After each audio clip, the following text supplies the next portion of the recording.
வணக்கம். 2026 தமிழ் புத்தாண்டு வாழ்த்துக்கள். ஜோதிடம் என்பது கோள்கள் மற்றும் நட்சத்திரங்களின் நிலைகளைக் கொண்டு மனித வாழ்வின் எதிர்கால நிகழ்வுகள், குணாதிசயங்கள் மற்றும் வாய்ப்புகளை கணிக்க உதவும் ஒரு பழங்கால அறிவியலாகும். இது பல்லாயிரக்கணக்கான ஆண்டுகளாக உலகெங்கிலும் பல்வேறு கலாச்சாரங்களால் பயிலப்பட்டு வருகிறது. வேத ஜோதிடம் அல்லது இந்திய ஜோதிடம் சந்திரனை அடிப்படையாக கொண்ட நட்சத்திர மண்டலங்களையும் கோள்களின் சஞ்சாரங்களையும் முக்கியமாக கொண்டு இயங்குகிறது. ஒவ்வொரு ராசியும் லக்னமும் கிரகங்களின் அமைவும் ஒருவரின் வாழ்வில் வெவ்வேறு தாக்கங்களை உருவாக்குகின்றன. இந்த ஜோதிட விளக்கங்கள் தனிப்பட்டவரின் ஜாதகத்தை அடிப்படையாக கொண்டு விரிவாக ஆராயப்படுகின்றன. தமிழ் புத்தாண்டு பராபவ ஆண்டில் இந்த கிரகநிலைகள் எவ்வாறு அமைகின்றன, அதன் அடிப்படையில் தனிப்பட்ட மற்றும் பொதுவான பலன்கள் என்னவாக இருக்கும் என்பதை ஜோதிட ரீதியாக நாம் அறியலாம். இப்போது 12 ராசிக்காரர்களுக்கு தமிழ் புத்தாண்டு பராபவ ஆண்டில் என்னென்ன தனித்துவங்கள் இருக்கிறது என்பதை பற்றி இந்த பதிவில் பார்ப்போம். இந்த பதிவை பார்ப்பதற்கு முன்பு இந்த சேனலை சப்ஸ்கிரைப் பண்ணாதவங்க சப்ஸ்கிரைப் பண்ணிக்கோங்க, பெல் பட்டனை கிளிக் பண்ணி வச்சுக்கோங்க. அப்பதான் நம்ம போடுற பதிவு உங்களுக்கு உடனுக்குடன் நோட்டிஃபிகேஷன் வரும். சரி, வாங்க வீடியோக்குள்ள போகலாம். தனுசு ராசிக்காரர்களுக்கு 2026ஆம் ஆண்டு தமிழ் புத்தாண்டு பலன்கள் கலவையானதாக இருக்கும். இந்த ஆண்டு உங்களுக்கு பல புதிய அனுபவங்களையும் சில சவால்களையும் கொண்டு வரும். உங்கள் நேர்மையான குணமும் தத்துவார்த்த அணுகுமுறையும் இந்த சவால்களை எதிர்கொள்ள உதவும். மனதில் சற்று அலைபாயும் நிலை இருந்தாலும் சரியான முடிவுகளை எடுப்பீர்கள். சமூகத்தில் உங்கள் திறமைக்கு அங்கீகாரம் கிடைக்கும். ஆன்மீக நாட்டம் அதிகரிக்கும். புதிய வாய்ப்புகளை பயன்படுத்திக் கொள்வீர்கள். குடும்ப வாழ்க்கையை பொறுத்தவரை இந்த ஆண்டு சற்று கவனம் தேவை. குரு பகவான் ஜூன் மாதத்திற்கு பிறகு உங்கள் ராசிக்கு 8ஆம் இடத்திற்கு பெயர்ச்சி அடைவதால் குடும்பத்தில் செலவுகள் அதிகரிக்க வாய்ப்புள்ளது.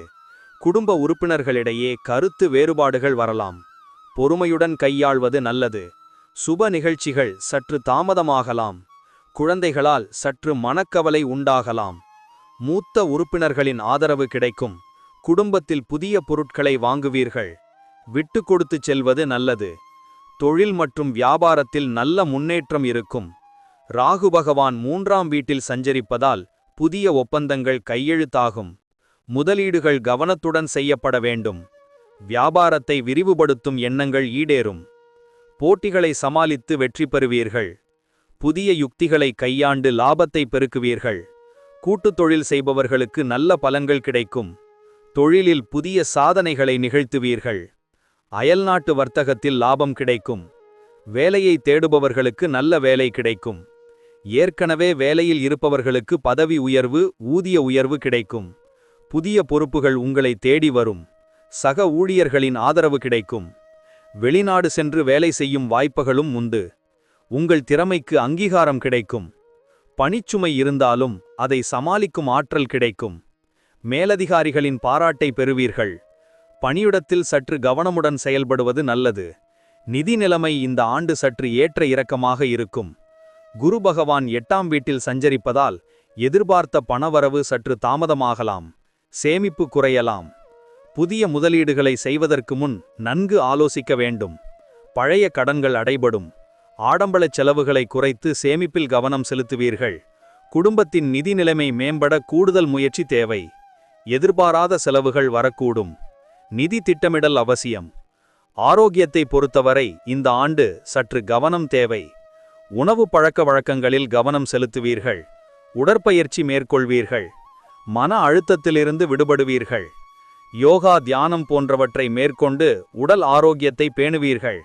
சிறிய உடல்நலக் குறைபாடுகள் வந்தாலும் அலட்சியம் காட்டாமல் உடனடியாக சிகிச்சை பெறுவது நல்லது. கண்களில் சற்று கவனம் தேவை. நீர் சம்பந்தப்பட்ட நோய்கள் வரலாம். குழந்தைகளை பொறுத்தவரை அவர்களுக்கு நல்ல வளர்ச்சி இருக்கும். கல்வியில் சிறந்து விளங்குவார்கள்.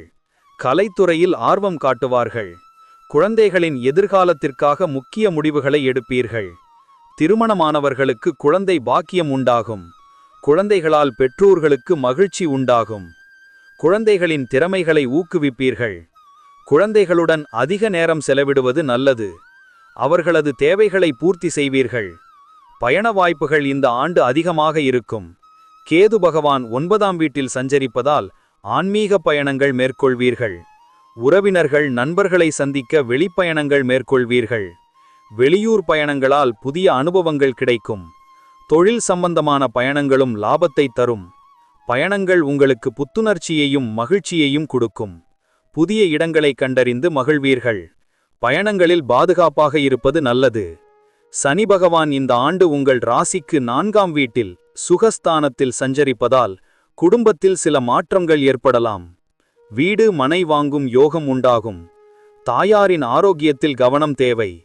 ஆன்மீக நாட்டம் அதிகரிக்கும். சில சமயம் மன அமைதி குறையலாம்.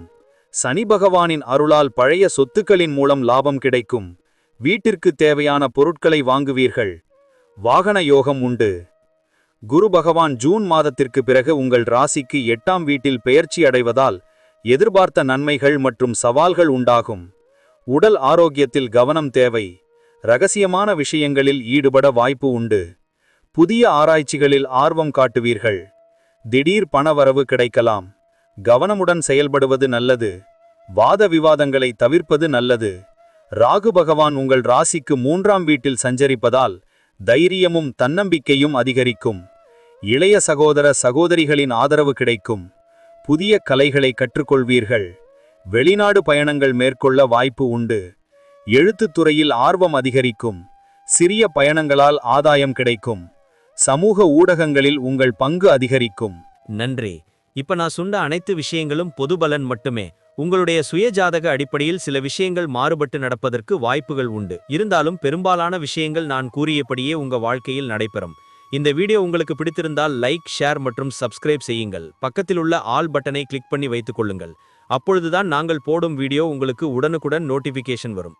உங்களுடைய எதிர்கால வெற்றிக்கு என்னோட வாழ்த்துக்கள். நன்றி. வாழ்க வளமுடன்.